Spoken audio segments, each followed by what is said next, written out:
Okay, this is legislative bills out of Michigan, and this one was introduced by Cynthia Johnson. And what she's trying to get, as you can see in the first section, an individual shall not openly carry a firearm in this state.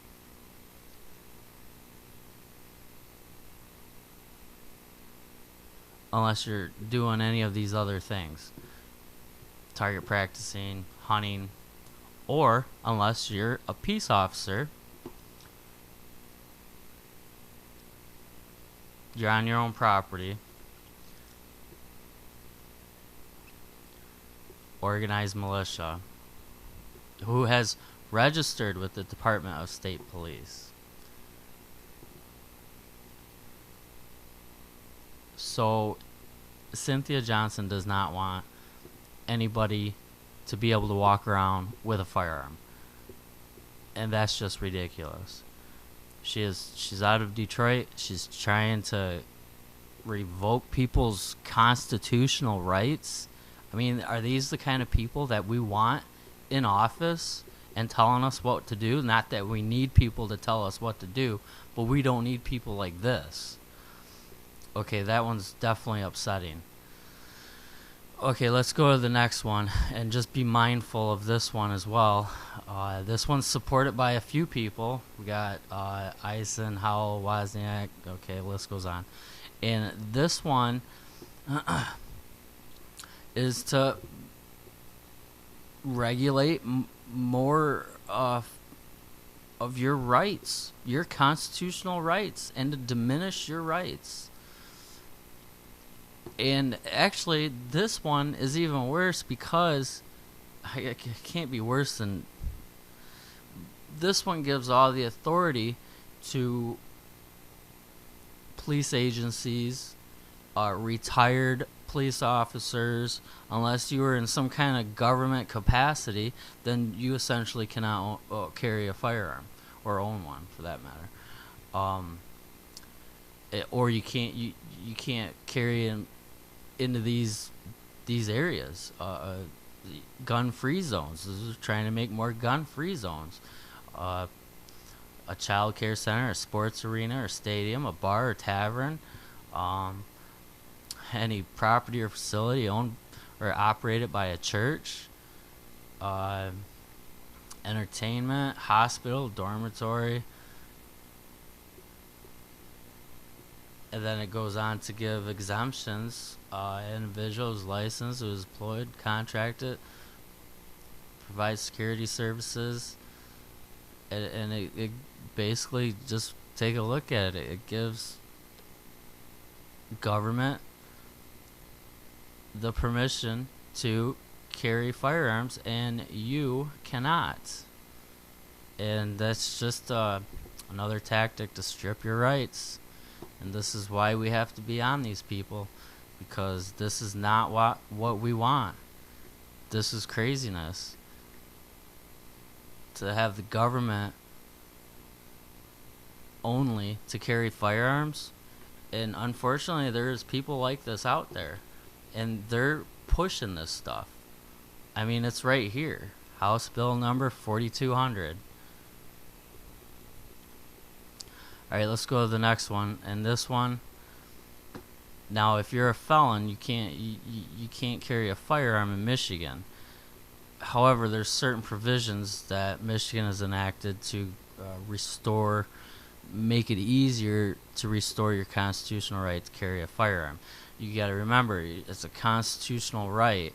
It can only be temporarily suspended. It can never be permanently taken away from you. So Michigan has followed that to some extent.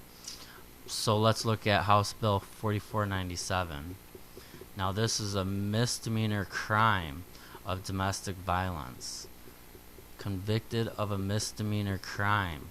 So now, instead of using just felonies, they want to start by saying, oh, if you're convicted of a misdemeanor domestic violence, we got to save the women. Not that I'm condoning domestic violence at all, and women do need to be uh, protected. And however, once you do it with this, a misdemeanor, how many misdemeanors do we have on the books? Now, next thing you know, it's going to be a simple assault and battery where you and a buddy got into a fight and you're a bar fight or something like that, something stupid. Next thing you know, you can't carry a firearm because, well, you were convicted of that misdemeanor, and it's just going to go on and on. There's more ways for the government to strip your rights. This one here, this is a little different article. This has to do with appropriations for the Department of State Police. And if you want to know why the police are pulling people over, well, this is it right here. This is why. Funds appropriated in Part 1 for the Secretary Road Patrol Program shall be used to provide grants to sheriffs under the Secondary Road Patrol Program. So they're going to, well, they have been, take all your money, and it's revenue generation, and they have to report traffic civil infractions. It's not even a crime, it's a civil infraction, obviously. And then they have a $40 justice system assessment, and they're going to be putting this probably in addition to your speeding ticket or your defective equipment ticket, or you know, if you have a tail light out, it's defective equipment, so they're going to tack on this $40 assessment, plus you'll have to get it fixed, plus there'll be a fine on that. Where's it end? So they have to give these numbers per this here just to figure out how much money they can extort. So that's all I have. This is our government here in Michigan. Take a good look. All this information is public information. It's on the Michigan website. Just go under bills, take a look. You can go by categories. Take a look at it. There's all kinds of stuff. Civil rights. There's a ton of stuff on civil rights. Mostly for employers. I don't understand that. Open meetings and stuff like that. A lot of employer stuff. So anyway, take a look. Be acquainted. And stand up for your rights. Don't let these bullies take them from you. Thank you very much. Like and subscribe.